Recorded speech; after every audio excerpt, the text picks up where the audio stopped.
Okay, so in 3.1 we want to do number 13, which says I need to find the zeros for f of x is 9x squared plus 6x plus 1.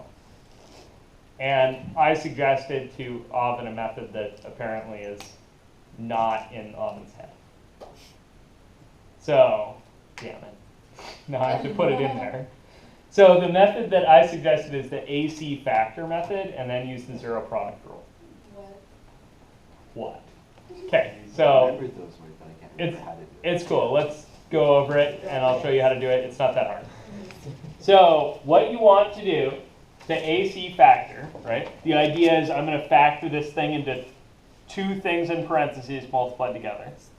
And then I can apply the zero product rule to that.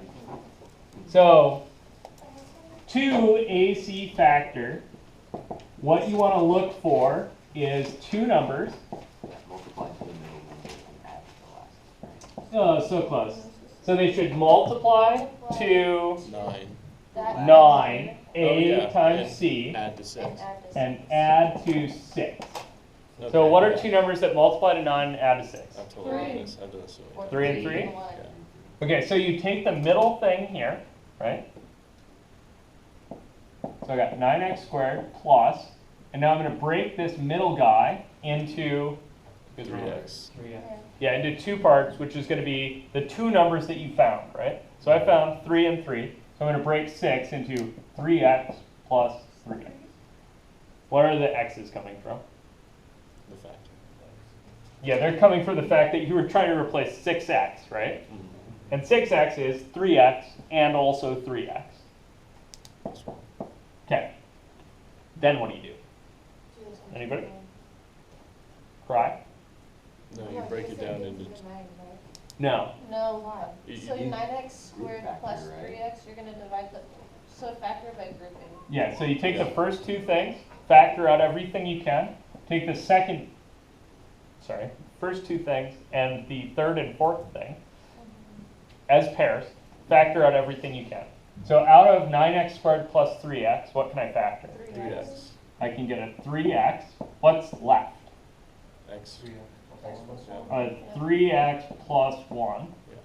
And then out of 3x and 1, what can I factor? Nothing. Nothing. Nothing. So I'm going to factor a 1, Oh, yeah. right?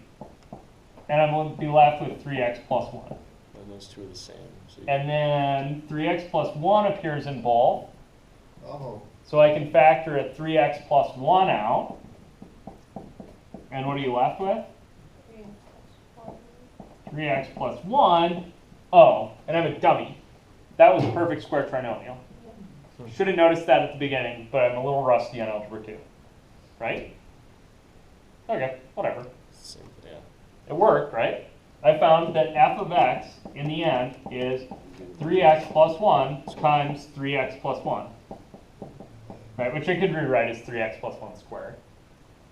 But if I want to find the zeros, what am I doing? Oh, we said all those equal to 0. Yeah, I'm trying to set f equal to 0, right? So I'm really trying to solve 0 is 3x plus 1 times 3x plus 1. Wait, where'd you put the 3x?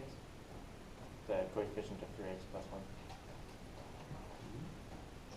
1. This guy? Yeah. So I said, all right, I have a 3x times this thing plus 1 times this thing. Yeah. So that's like you have 3x sheep plus 1 sheep. So you have, sorry, let me put that on the other one. So you have 3x plus 1 total sheep. Does that make sense? I'm factoring Taking this the number two out. outside numbers and putting them together. Right, if you distribute this thing Okay, I in, see it. you get a 3x times that and a, cool? Okay, so once I'm here, I have, so this is me setting this thing equal to 0 and trying to solve. I didn't mean to. So how do I solve things like this? You make 3x plus 1 equal to 0. Yeah, use the zero product rule. So you have 0 is something times something else. And so you set the something and the something else equal to 0. So really that amounts to set 3x plus 1 equal to 0, right? Yeah. Was the other one, right? You would say this or 3x plus 1 is 0. right? Those give you the same answer. What do you get out of this? X is Third, -1/3. negative 1/3, or X is negative 1/3. Wait, since they're zeros, they're not, it's or? I thought it would be and. It's, because it's, Yeah, that's a weird quantifier, right? So your solutions are X is this thing and X is this thing, right? because it hits the x-axis twice. Yeah. Well, technically once in this time, but Yeah, so the reason I'm writing or is that this number and that number are possibly different, right? And I'm Yeah. writing X equals this. If X equals 1 and X equals 0, then 0 should equal 1, right? yeah, that's true. Yeah. So I'm saying your solutions are, you have two options for a solution. On this one, they're the same, so it doesn't matter what the heck you write in there. How can the x's be the same, or the, Yeah, so what's going on? This thing's a parabola, right? yeah. So I'm asking, this whole business is where does this thing cross the x-axis, right? It touches it once. And this thing touches once at the vertex. Oh, okay. So this is, It's up spacing. yeah, so what I'm really thinking, right, is usually a parabola has two. And if you slide the parabola up, right, the two zeros slide together, and then they collide right here at the bottom and then disappear. So if you were to shift that parabola up, would that? Yeah, so if I thought about, if I shifted it up, right, Zeros we got. if I added one more to this thing, then there won't be any solutions. Okay, yeah. I get no real solutions out of this. I wouldn't be able to factor, and then I'd try to run the quadratic formula, I'd get a negative number where? In the square root. Under the square root, right, in the discriminant. You guys see that? Which would say that there aren't any real solutions. If I shift this thing down, what's going to happen? Then I would get two solutions. Yeah. And they would get further apart as I shifted it down more. Okay. All right. You guys cool with that? Why is it called AC? It's called the AC factor method because you multiply A times C to figure out what you multiply. That's good, okay. Yeah, you guys might know the other factor method. I've used this so many times, I just forgot that what it was called. Yeah, to get the multiply number, you have to multiply A times C for this method. Okay. There's another method that works when A is 1. Yeah.